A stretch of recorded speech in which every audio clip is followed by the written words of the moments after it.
got an 8-month-old baby Yes. who has been brought into the unit Yes. with a 3-day history of some cough and difficulty in breathing, poor feeding, Yes. right? And the mother mentions that the baby has been having some fast breathing for almost 1 day. Yes, for 1 day. And is currently sitting on the mom's lap, Yes. right, with an audible wheeze. With an audible wheeze. Okay. Right, so I'll just ensure my safety. I've got my mask on, I'll put on my gloves.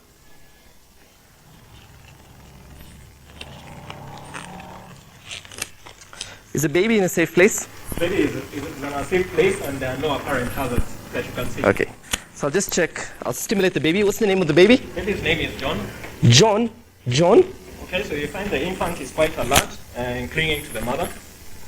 Okay, I think I'll need some help. We've got a sick baby in the unit. So I'll look into the airway as best as I can into a neutral position. Is there anything in the airway? Yeah, the airway looks patent and the infant is actually crying. Okay, so I'll move to breathing. I'm going to look, listen, and feel for breathing for not more than 10 seconds. Is my baby breathing? Yes, you can see the baby is breathing. What's the rate? Rate is about 60 breaths per minute. Is it good chest rise? Yes, there's good chest rise. Okay, I'll just ask her to take the baby as well. Okay, you can hear audible wheezing and crackles on both sides.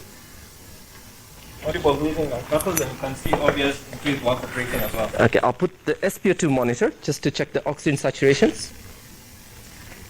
Okay, so when you This is touch that, you're seeing saturations of 88% in room air. All right, great. So I think the baby is in compensated respiratory failure.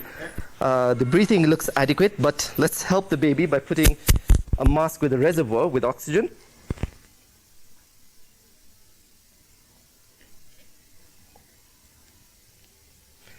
Once I've done that, I'll move to circulation. I'll check the central pulse. Okay, you can feel a pulse. So it's approximately just over 100. It's about 140 beats per minute. Okay. I'll check the cap refill for 3 seconds. 1001, 1002. It's 2 seconds. 2 seconds. Yes. Great. Are the extremities warm? Yes, the extremities feel warm. Okay. I'll attach the monitor.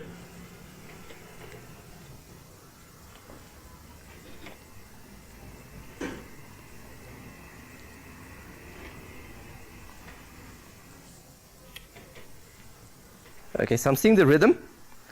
Looks sinus with a rate of about 166 per minute. Okay. So that's a sinus tachycardia. Yes. Okay. Yeah, so as you are assessing the rhythm, you notice that the baby has suddenly become floppy. Okay. So, Mom, I'll take the baby away from you. Thank you very much. I'll take the baby to a safer place. And I'll just confirm the alertness of the baby. John? John? The baby is unresponsive. Okay, so my help, please. Okay. The helper is there and will only do what you direct. All right. So I'm looking into the airway. Is there anything in the airway in a neutral position? No, there's no obvious obstruction, but you can see there's grunting noises. You can hear a lot of grunting noises. Okay, I'm going to look, listen, and feel for breathing for not more than 10 seconds. Is the baby breathing? So the baby is having agonal breathing, like 10 breaths a minute. Okay, so that's inadequate. I'll go to bag mask ventilation and give 5 rescue breaths, ensuring good chest rise. 2, 3, 4, 5. Ongoy, can you continue that for me? Sure. Please do that at a rate of approximately 20 per minute. Okay. I'm going to ensure good chest rise.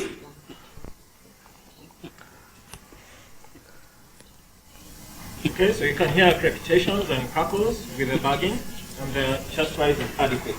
Okay. I'll put back the SpO2 monitor.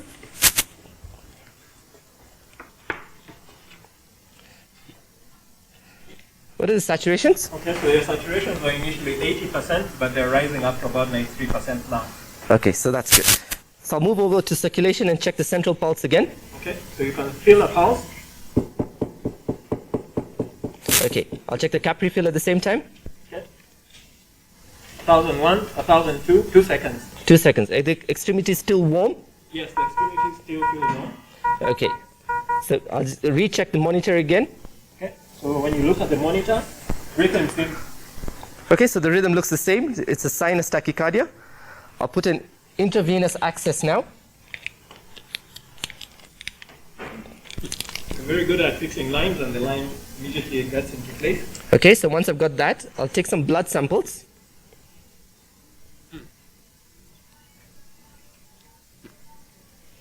I'll also do a random blood sugar. Okay, so your random blood sugar comes back at 4.3 millimoles. Okay, and I'll send the blood for a septic screen. Right. Okay, once I've done, I'll move over to disability now. Was the baby responding to pain when I put in the cannula? Yes, you could see some response and movement of the limbs. Okay, I'll check the pupils as well. So they look equal, and they are bilaterally equal and reacting to light. And you mentioned the blood sugar was? About 4.3 millimoles. 4.5. I'll expose the baby. Are there any rashes on the baby? No, there are no rashes that you can see. Okay, and what is the central core temperature? About 38.5 38.5. degrees Okay. centigrade. All right, I think I'll reassess now. Okay. So I'm going to just. So Is there anything in the airway? Airway still looks patent. Okay, I'm going to look, listen, and feel for breathing. Baby is still having apnea breathing at a rate of about 5 breaths per minute. Okay, I think we'll continue with the bag mask ventilation.